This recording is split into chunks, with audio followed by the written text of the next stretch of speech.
Hello. This is Friday, October 7th, 2022. This is Sideshow. I'm Theodore Parker. The temperature around here presently is about 56 degrees, going up to 66. It's a little bit overcast. Maybe some sprinkles of rain this weekend in this area. Still talking about the mask. Won't get another report on the positivity rate till next week. So here we are, Friday, first week of October 2022. You had an interesting week, to say the least. Activities and more activities. Been back and forth about the fashion fair and what's going on with fashion. So there are some people that are designated to write articles about same or to take certain fashion celebrities and do a piece or a write-up on them.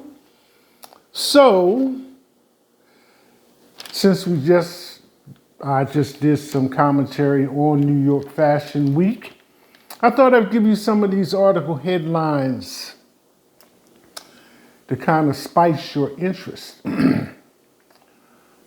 Excuse me. Starting with this one. Namrita Malaya in bathing suit says, "Be yourself." Now, if you've ever, explored this at all, it proves rather interesting. Bella Hadid's impromptu photo shoot with Emily Ratajkowski included itty-bitty bras and the lowest rise skirts. See through this, see through that.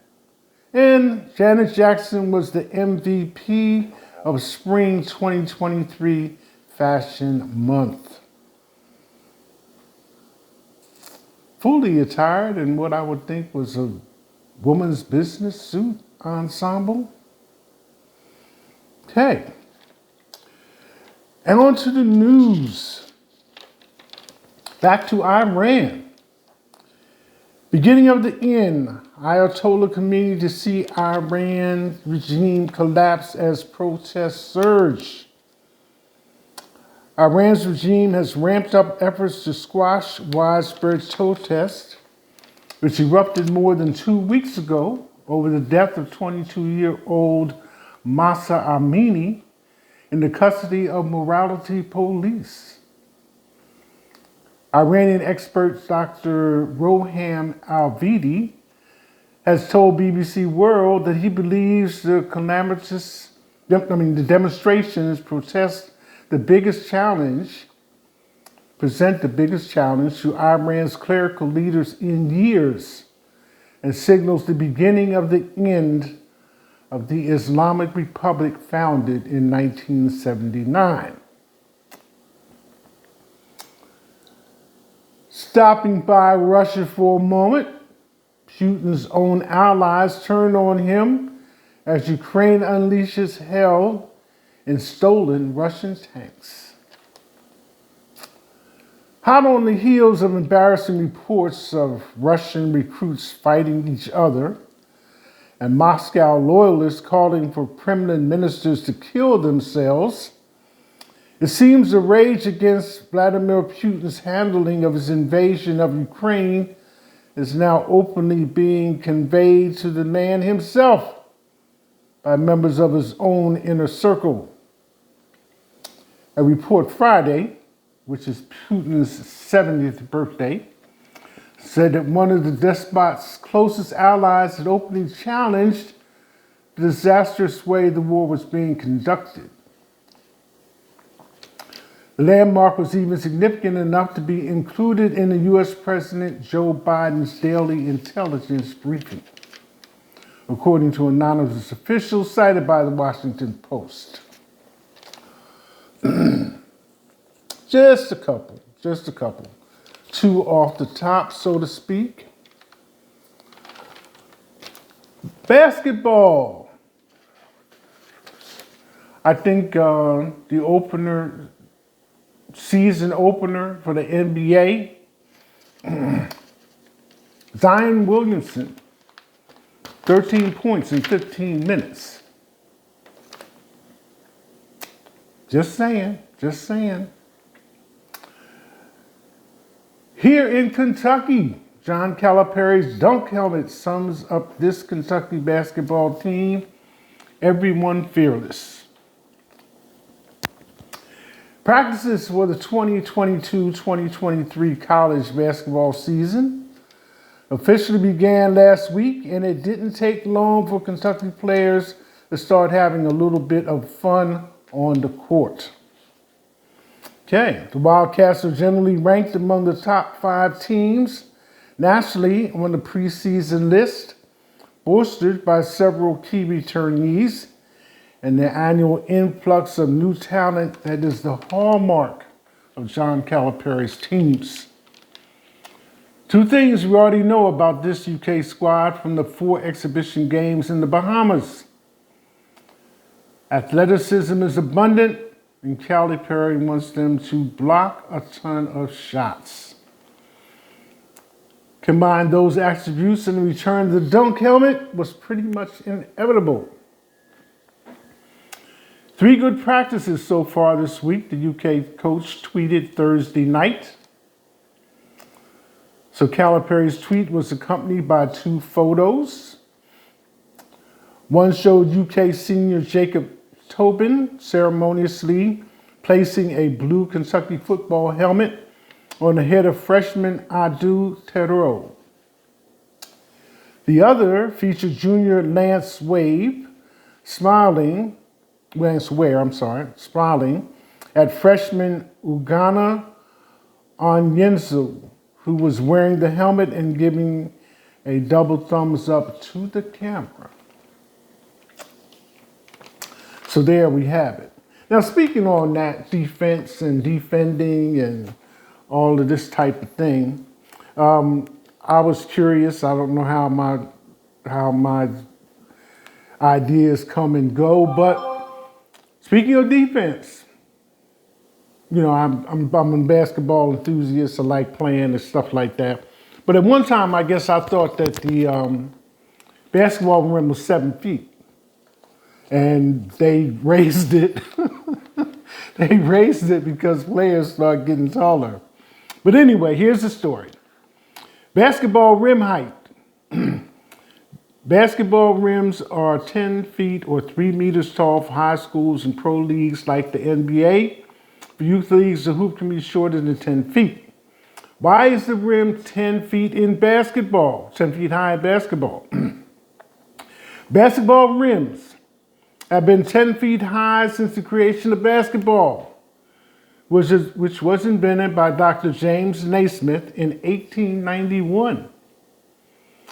The reason for this consistent height is because when Naismith originally created his basketball hoops, he hung peach baskets from the side of a running track railing, which happened to be 10 feet in height.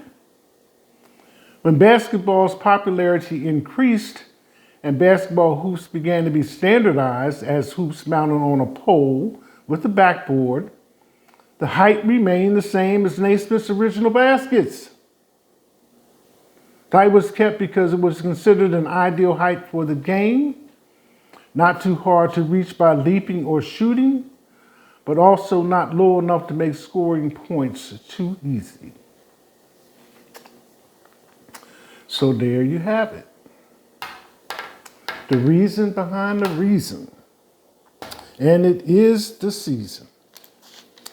Speaking of basketball,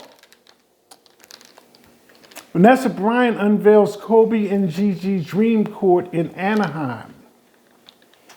I was just curious as to whether or not this had already started. There was a mention of 10 basketball courts around the country to be open in honor of Kobe and Gigi. So this one, the new basketball court for underserved children, is located in the California city's Pearson Park neighborhood. It honors the lives Kobe Bryant and Gianna Bryant with their names emblazoned at half court.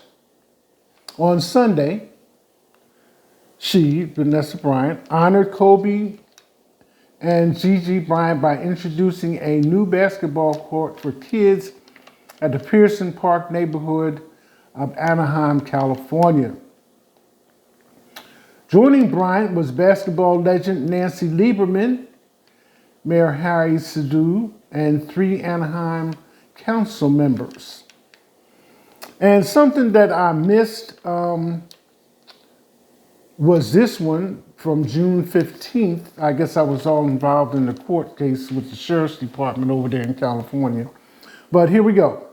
A new basketball court dedicated to Kobe and Gianna Bryant opened Tuesday in Philadelphia's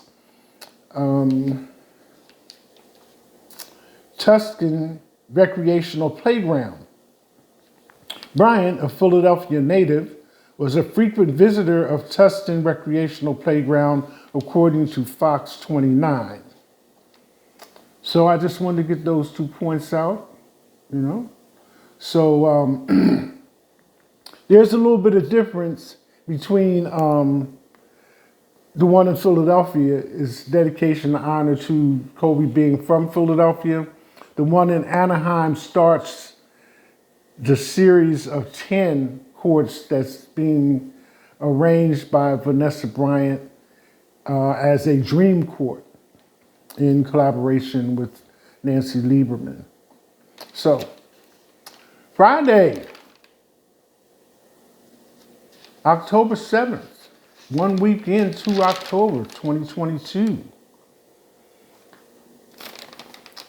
It's the weekend. Suggest you make good use of it coming into the fall weather. Time change is not due until November 6th, 2022. Again, remind you, if you're watching on Facebook, WhatsApp, or Instagram, like, comment, share. And if you're watching on YouTube, like, comment, and subscribe. This is a sideshow. I'm Theodore Parker. Excuse me. And it's Friday, October 7th, 2022. That's it. Hashtag